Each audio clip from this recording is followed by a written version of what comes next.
2022. Masa di mana dunia sedang dalam proses pembangunan kembali secara ekonomi dan infrastrukturnya.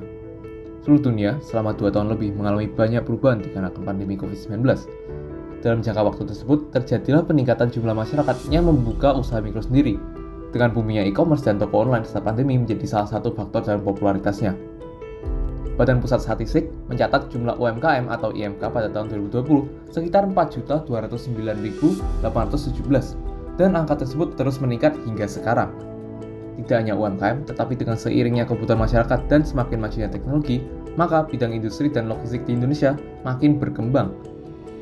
Berdasarkan data pertumbuhan PDB kuartal 1 tahun 2022, sektor transportasi dan gudang tercatat bertumbuh 15,79%. Dengan perkembangan tersebut, maka jasa pergudangan diketahui sebagai salah satu hal yang dapat merespon terhadap tren logistik di Indonesia.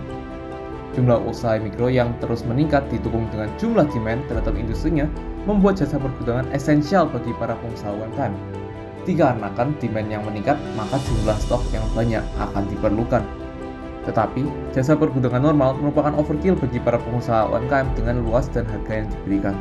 Maka dari itu, kami menyarankan alternatif minimal dari gudang biasa, yaitu self-storage. Self-storage merupakan sebuah industri jasa sewa gudang yang berbentuk kontainer minimalis. Self-storage ini memiliki beberapa karakteristik berupa fleksibilitas dalam kesesuaian kebutuhan pengguna, di mana pengguna dapat memilih sesuai kebutuhan mereka, misal climate control dan juga variasi ukuran. Kedua adalah low cost, di mana harga cenderung lebih murah untuk pembangunan dan juga penyewaan dibandingkan dengan gudang tradisional. Ketiga adalah security, keamanan barang yang lebih terjaga karena sistem security yang terdapat dalam lokasi. Nah, kami merasa bahwa karakteristik ini sangat menguntungkan dan sesuai dengan kebutuhan UMKM. Saya Hansen Anderson bersama dengan teman saya, Dasin Darmawan dan juga John Christian. Kami tim Gigachess dari Binus University, dan ini Stashable.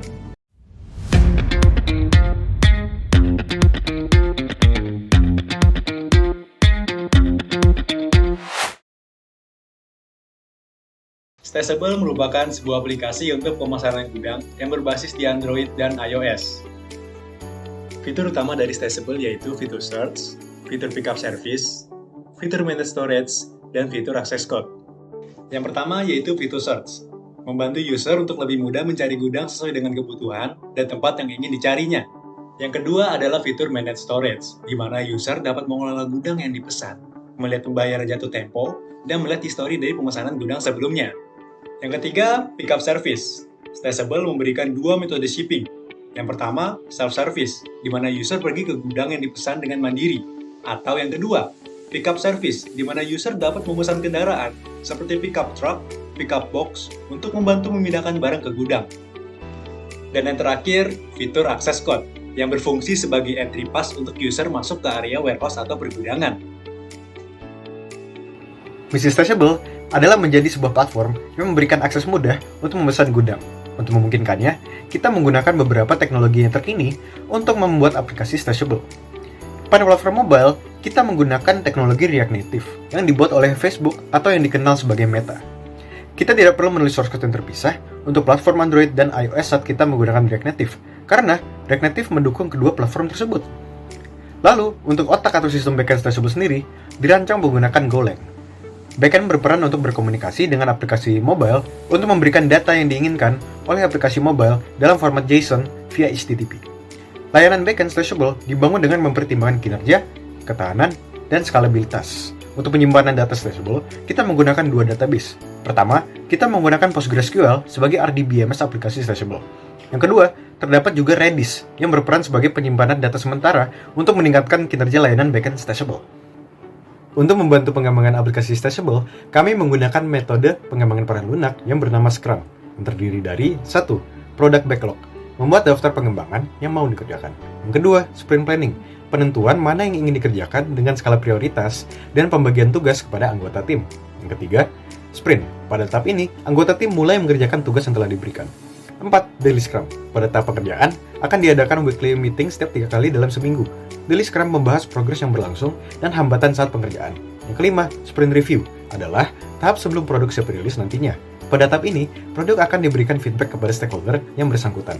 Yang keenam, retrospektif. Mengevaluasi semua proses yang sudah dilaksanakan agar sprint selanjutnya menjadi lebih efektif. Kami mengambil contoh pada pusat self-storage terbesar di dunia, yaitu negara Amerika Serikat. Berdasarkan data pada Neighbor yang merupakan salah satu korporasi ternama di bidang pergudangan, Neighbor mencatat pertumbuhan pendapatan tahunan industri self-storage dari tahun 2010 hingga tahun 2020 hampir mendekati 50% dengan valuasi sekitar 3,95 bilion US dollar. Pada tahun 2018, jumlah self-storage unit di Amerika Serikat mencapai 23.404.300 yang tersebar di seluruh Amerika Serikat. Pada tahun yang sama, pengguna self-storage, yaitu tahun 2018, mencapai 92%.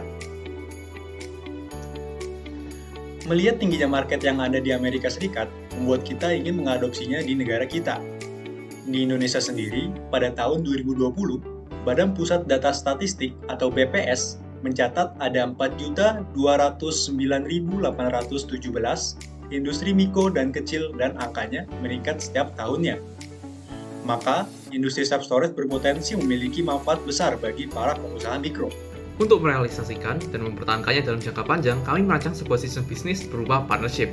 Partnership itu memiliki beberapa benefit. Yang pertama adalah berupa pembagian hasil 80% dan 20% ke kita, di mana kita akan membantu dalam pembuatan gudang menjadi self-storage yang sesuai standar dengan security, di mana biaya pembangunan akan dibagi rata antara pihak. Untuk benefit kedua, berupa pembagian hasil 90% dan 10% ke kita, di mana biaya pembuatan gudang menjadi self-storage akan semua ditanggung ke pihak partner. Aplikasi yang baik harus dapat meng-sustain diri untuk jangka panjangnya. Jika aplikasi tidak memiliki fondasi yang baik, maka hanya sebatas bayangan yang sulit untuk direalisasikan dan dipertahankan. Maka dari itu, kami merancang fondasi dari aplikasi kami berupa sistem bisnis kami. Selanjutnya, tampilan pengembangan apa yang akan kami lakukan? Pada Januari 2023, kami akan membuat sebuah tampilan dashboard untuk pemilik gudang, yang berfungsi untuk memantau transaksi, ketersediaan gudang, dan kebutuhan lainnya. Pada Mei 2023, kami lakukan penambahan fitur, seperti fitur chat, rating, dan kustomisasi profile. Dan pada Agustus 2023, kami membuat integrasi pembayaran yang populer di Indonesia, seperti pembayaran melalui mobile banking dan e-wallet. Dan pada Desember, kami menambahkan servis yang bernama Disposal.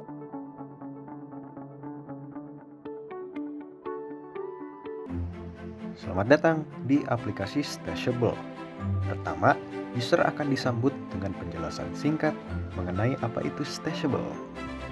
Setelah membaca, user akan diperlukan untuk login atau register akun mereka terlebih dahulu. Mari kita coba untuk register akun baru.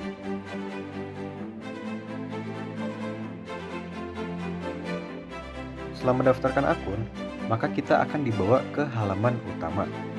Berikut tampilan homepage di mana terdapat fitur berupa search, promo yang tersedia, dan rekomendasi gudang.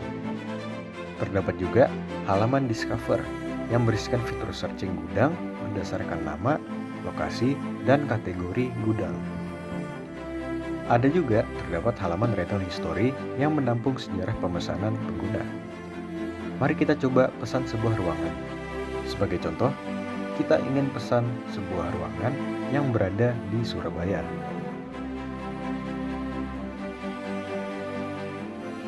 Pada halaman checkout, pengguna diperlukan untuk mengunggah barang mereka yang akan disimpan. Setelah itu, pengguna diperlukan untuk input data barang mereka. Jika selesai mengisi, maka dapat memilih metode pengambilan barang mereka, yaitu pick up, yang berarti barang akan diambil menggunakan kendaraan, dan juga self-service, yang berarti pengguna akan mengirimkan barang mereka sendiri ke lokasi gudang.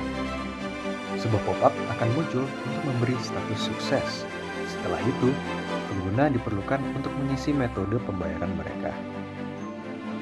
Jika sudah, pengguna dapat melihat status pemesanan mereka pada halaman history. Pada halaman ini, pengguna dapat melihat data barang, lokasi gudang, dan QR code untuk mengakses ruangan mereka. Sekian cara kerja dan cara penggunaan aplikasi Stashable. Terima kasih. Stashable, providing the best experience in warehousing. Download now.